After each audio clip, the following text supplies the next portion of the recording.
My first thought was to come because of the weather. I visited. I had a friend who was also a nurse. We were going to join the Air Force on a buddy-buddy plan. And I stayed in Michigan and got married. She went to the Air Force and got stationed here in Arizona.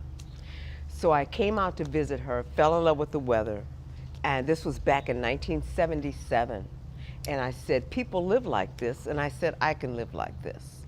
So I was a nurse, and I decided to, a nurse anesthetist, and I decided to move to Arizona. But when I got here, it was a big shock. I took a $15,000 cut in pay for moving from Michigan to here. They did not know what a lot of nurses and hospitals didn't know what nurse anesthesia did. And so it was a kind of like a letdown economically. I knew it was going to be a decrease, but as you can say, I thought Arizona was kind of behind the times. We had our Ryder truck. We were excited going to this same girlfriend's house by Metro Center, and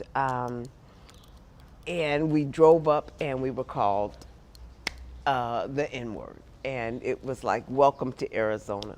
Also, at that time when we first got here, there were problems with the governor. There was an article in the paper where African Americans were called pickaninnies by Evan Meekum, and he was the governor.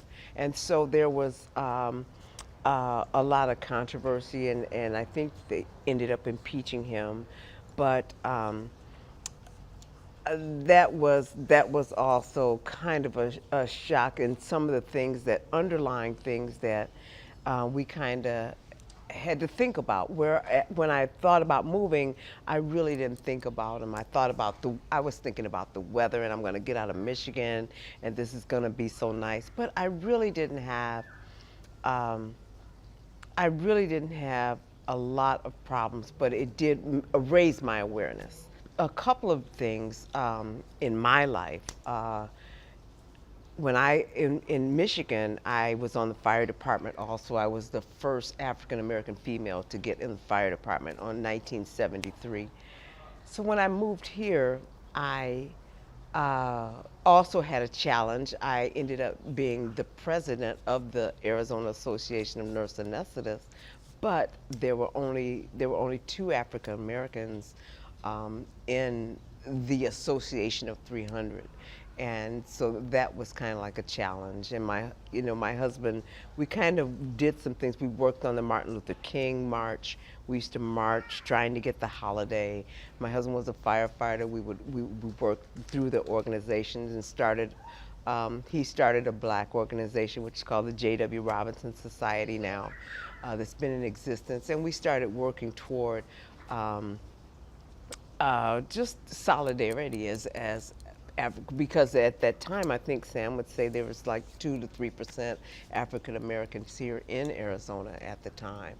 I went to nursing school in 1969, and there were maybe 3 of us that got into the program of 30. I'm saying 3 blacks, 3 African Americans that got into the program of 30 something. And during the program, the last year of my nursing school, I faced a little segregation and was asked to leave the program. And I had I had 4.0 average, straight A's, and I don't even want to say that on camera, but I'm just saying that I was put out of and I went and saw my congressman and got back in. So I did face some racial discrimination in the program. Same with my anesthesia program. But the best example is when I got on the fire department.